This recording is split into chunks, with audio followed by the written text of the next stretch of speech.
In this American English pronunciation video, we're going to go over a few idioms.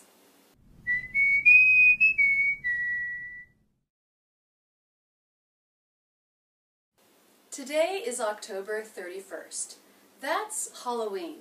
A couple years ago I made a video on how to pronounce Halloween and showed some scenes from a Halloween party and all of my friends in costume. In the US, Halloween is a holiday in which little kids dress up in costumes and go around house to house and say trick or treat in order to get candy. Trick or treat. Are you noticing how I'm reducing the word or there to just the schwa R sound? Tricker. Tricker. Now, I've already made a video on how to reduce the word or. I do suggest you take a look at it. Trick or treat. Trick or treat. But sometimes even adults will dress up in costume.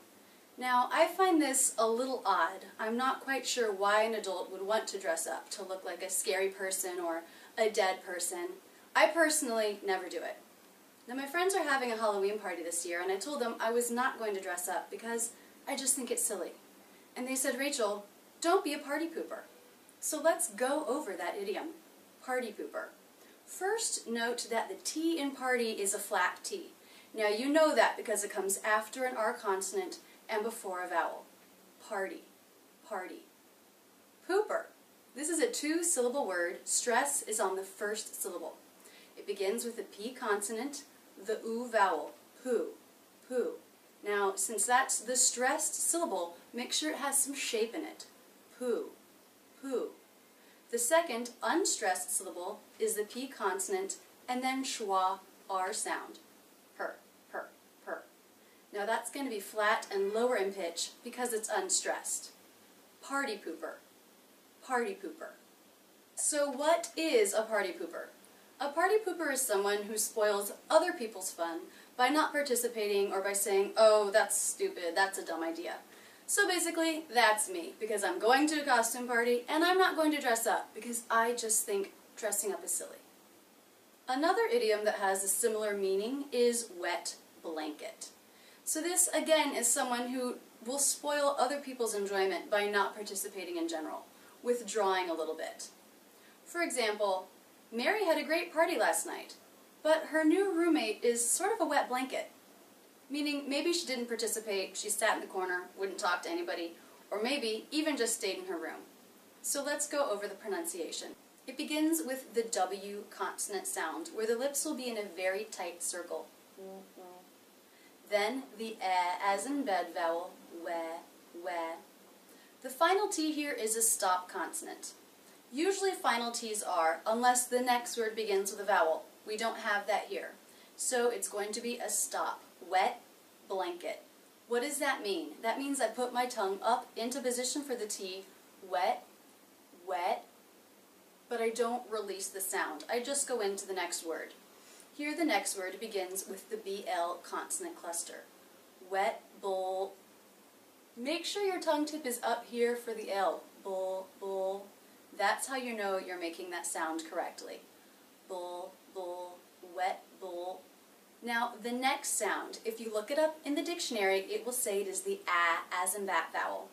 But as you know, when the A vowel is followed by the nasal consonant NG, it's not really the A vowel. It's much more like the A as in say diphthong. Belay, belay, blang. Then the tongue comes up back here to touch for the NG sound, right where it needs to be for the K. So it just simply pulls away there to release blank, blank. And finally, the schwa T sound in the unstressed syllable, blanket, blanket. Notice I'm not releasing the T at the end of blanket. Again, I'm making it a stop T. Blanket, wet blanket. And one last idiom with a similar meaning, stick in the mud. Again, this is someone who spoils the fun by not participating. Rachel, why don't you dress up for the Halloween party? It's a costume party! Well, because I'm a stick in the mud. So how do you pronounce this? It begins with the ST consonant cluster, opens into the I as in sit vowel, sti, sti. Now the next word begins with a vowel, so the ending consonant here in the word stick will link into that. Stickin, kin, stickin, stickin. That will help us to connect the words and make them very smooth. Stickin, stickin. The next word, the, has the th sound and the schwa. Now it's unstressed, so along with in, it's going to be low in pitch and flat. In the. And finally the word mud. M consonant, as in butter, and the D sound. Stick in the mud. Stick in the mud.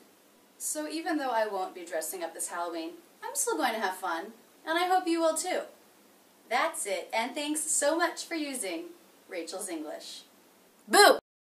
Don't stop there. Have fun with my real-life English videos, or get more comfortable with the IPA in this playlist. Learn about the online courses I offer, or check out my latest video.